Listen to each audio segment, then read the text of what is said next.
জাপানে ছুটির দিন মানেই হলো একটু ভালো কিছু রান্না করা, সেটা ছুটির দিন হোক কিংবা ছুটির আগের দিন। আর এইবার ছুটির আগের দিন রান্না করেছিলাম বিরিয়ানি, আর আমরা দুজনে বিরিয়ানি অনেক পছন্দ করি। Hello everyone, I am Zia and you are watching Zia Sarkar from Japan. আশা করি আপনারা সবাই খুব ভালো আছেন, আর আমিও অনেক অনেক ভালো আছি। আর এই যে আমার চুল, যখন জানো তো চুলটা বড় ছিল তখন মনে হতো কতক্ষণে চুলটা কাটবো, ছোট করলে হয়তো ভালো লাগবে। আর এখন যে চুলটা ছোট করেছি এখন মনে হচ্ছে না, বড় চুলটাই বেশ ভালো ছিল। যাই হোক, চলো এইবার রান্নার দিকে এগোনো যাক। একবারে স্নান করে পুজো দিয়ে চুলটাকে বেঁধে নিচ্ছি, তারপরে রান্নাঘরে ঢুকবো। আর জানো তো আগের দিন সেই যে পুতুল খেলেছিলাম, ওই 100 ইয়েন দিয়ে এই পুতুলটা পেয়েছিলাম।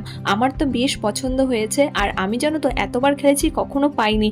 যখন আমি একবারেই খেলেছি পেয়েছি, ভীষণ খুশি হয়ে গেছি। আর এই দেখো আমার গোপাল। যাই হোক, আমি জানো তো ম্যারিনেশন করে রেখেছিলাম। ম্যারিনেশনের সময় দিয়েছিলাম ধনিয়া গুঁড়ো, জিরের গুঁড়ো, লবণ, কাশ্মীরি লঙ্কার গুঁড়ো, পেঁয়াজ বেরেস্তা, টক দই আর সর্ষের তেল দিয়ে ভালো করে মাখিয়ে রেখে দিয়েছিলাম। আমি যেহেতু বিরিয়ানি হাঁড়িতে বানাবো না, রাইস কুকারে বানাবো, তাই ভাবলাম তোমাদের সাথে একটু শেয়ার করি। প্রথমেই ফ্রাইং প্যানের মধ্যে দিয়ে দিয়েছি তেল, আর তার মধ্যে দিয়ে দিয়েছি গোটা গরম মশলা, ওই যেমন দারচিনি, এলাচ, লবঙ্গ, শুকনো লঙ্কা, তেজপাতা, এগুলো দিয়ে ভালো করে মিক্সড করি। তারপরে আমি এর মধ্যে পেঁয়াজ দিয়ে দিয়েছিলাম। পেঁয়াজ আমি একটু ব্রাউন করে ভেজে নিয়ে তার মধ্যে আগে থাকতেই পেস্ট করে রেখেছিলাম ওই যে আদা, রসুন আর কাঁচা লঙ্কা পেস্ট করে, সেটাই আমি দিয়ে দিয়েছিলাম। আর এইদিকে অন্য একটি পাত্রে জল বসিয়ে জলটাকে ফুটিয়ে নিয়ে তার মধ্যে সাজিরে, এলাচ, দারচিনি, তেজপাতা এইগুলি দিয়ে দিয়েছিলাম। আর জানো তো উপর থেকে একটু লেবুর রসও দিয়েছিলাম, যাতে ওই চালগুলো একসাথে লেগে না যায়। ও আরেকটা জিনিস বলতে ভুলে গেছি, একটা বাটির মধ্যে ধনিয়া গুঁড়ো, জিরের গুঁড়ো আর লঙ্কার গুঁড়ো, হলুদ গুঁড়ো মিশিয়ে মিক্সড করে নিয়েছিলাম, সেটাও আমি পেঁয়াজ ভাজার সময় দিয়ে দিয়েছি, যাতে এই শুকনো মশলাগুলো জানো তো পুড়ে না যায়, তার জন্য আমি মিক্সড করে নিয়েছিলাম। আর এইদিকে আরেকটা পাত্রে আমি দুধ নিয়ে সেটা মাইক্রোওভেনে গরম করে নিয়েছিলাম। আর ওপর থেকে এই দেখো কেশর। এই কেশরটা জানো তো আমার বিয়ের সময় আমার দাদা হচ্ছে